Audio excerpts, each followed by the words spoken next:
I blame Sarah J. Maas and Rebecca Yarros for my impossible Romantasy standards. Ever since I've read Throne of Glass, Crescent City, Fourth Wing, Romantasy has just not been hitting the same. I've read so many and all of them freaking blur together. Shadow Daddies, Dead Dads, Trials. But then Starside started stalking my For You page, and after seeing everyone lose their minds over it, I have to know, is this finally the Romantasy that's gonna make me feel something again? Every time I open a new Romantasy book, it just feels like the exact same formula. For the life of me, I cannot get invested. I have seen this book absolutely everywhere. People are freaking out about this book, specifically the ending. Probably did not do myself a favor by recently picking up Crescent City. It was the last of my Sarah J. Maas journey. There's just nothing else that compares. The depth of this writing, the world building, truly get to understand the world and the characters before any sort of romance happens. Rice, I felt so attached to her by the end because we literally spent about this long getting to know her and her backstory. First few chapters of this book. My jaw was on the absolute floor. Yes, she's a thick daddy. I really like books that blend high fantasy and romance in a seamless way versus using fantasy tropes for the clicks or to inform the romance. Every Romantasy I have read recently utilize fantasy elements in order to build a foundation for the romance. Sarah J. Maas builds the fantasy world first and foremost. Romance is just sprinkles on the cupcake. Quicksilver was a good example of a book that also went viral that I absolutely hated. Just lack that world building. Nothing for me to sink my fingers into while the romance is developing. I think I might just have to start reading high fantasy. When the romance is good, it blows my mind. With all that being said, maybe this will be my new favorite Romantasy. Curious to see what the hype is about. I am 20% through this already. Just right off the bat, it feels very... If you love this book or you love other Romantasies that I mentioned, I'm so happy for you. I wish I was in your shoes. Want to feel the way that I feel when I read. I just haven't felt like that since Onyx Storm. I need to feel something again. Fingers crossed.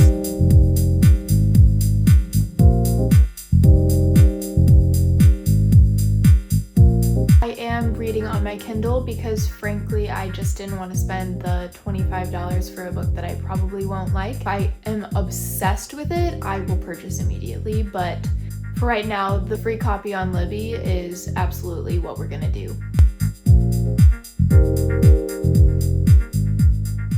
We are at the 50% mark. Definitely have some updates for you. True enemies to lovers. One thing that really bothers me about recent Romantasies is that there is a quote-unquote enemies to lovers trope, but it's lust at first sight. There is so much hatred between our two main characters. I'm actually eating that part up, and I would say around 40% through is when I was like, okay, I definitely want to keep reading this, which isn't the best. My favorite Romantasies pretty much hooked me from page 1. That didn't really happen with this book. I do not like the element of the dragons. I was finding that the whole bonding with dragons thing felt very forced. It felt very quick. All of a sudden she's fully attached. Romantasy is a genre that I do feel I'm pretty picky on. I'm not looking for just a quick rush, a fun read. I'm looking for something that is quality. I'm definitely not hating it, definitely not cringing, which is a win in my book. We're gonna keep reading and see where we land.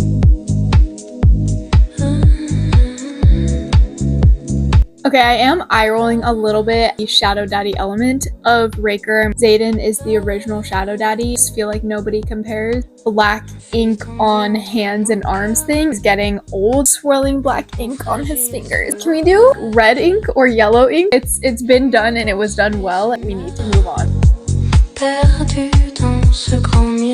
Well, as you can see, I did not make any purchases. I don't even have the Kindle book anymore. Between 40 and 75%, she really hit her stride, particularly with the elements of Silver. Definitely very drawn in their relationship, and it became less and less enemies. It was a very slow burn, done super well. When the first major twist happened, completely lost me. I predicted what was going to happen. I was just kind of hoping that it wasn't going to be that, and that the blindside moment everybody was freaking out over would actually be a blindside. Second, like, twist, also anticipated. It just wasn't any fun, and I felt like it was so typical, so cliche. I'm kind of tired of divine slash god element of romantasies. It's been pushed into the ground. I'm just not into the same elements every single time. Towards the end, I was just so pissed off at their relationship and what was going on and how cliche it was. It just drove me up a wall, and I completely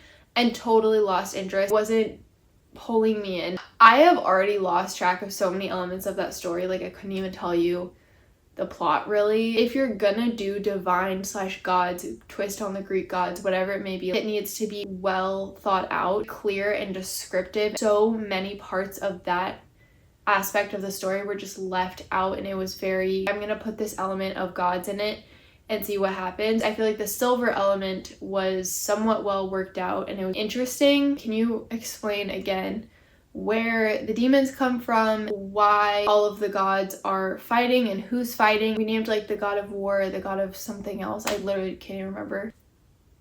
Are we doing Greek gods? Overall, I'm pretty disappointed, and I think that the hype of it is just maybe people who are looking for another fun time, and it's not what I'm looking for anymore in Romantasy. I'm officially done and putting a pause on Romantasies that are marketed to be kind of similar. I think I want to pay more attention to stories that creators are picking out as very unique. But I love the romance element of it. It's just so frustrating because I want the romance and the high fantasy to be blended together. I don't know. Please give me your recommendations. Again, if you loved Starside and are one of those people who are like freaking out about the plot twist and freaking out about the writing and blah blah blah, like, love that for you. Miss feeling obsessed with a story. And I genuinely haven't felt that for Romantasy since Onyx Storm. Need some help. My final rating was 3 stars. I think it is well written and the way the words flow together. There are pieces of it that felt really exciting and new. Some elements of like the descriptions of different characters and creatures just missing detail. It was missing in-depth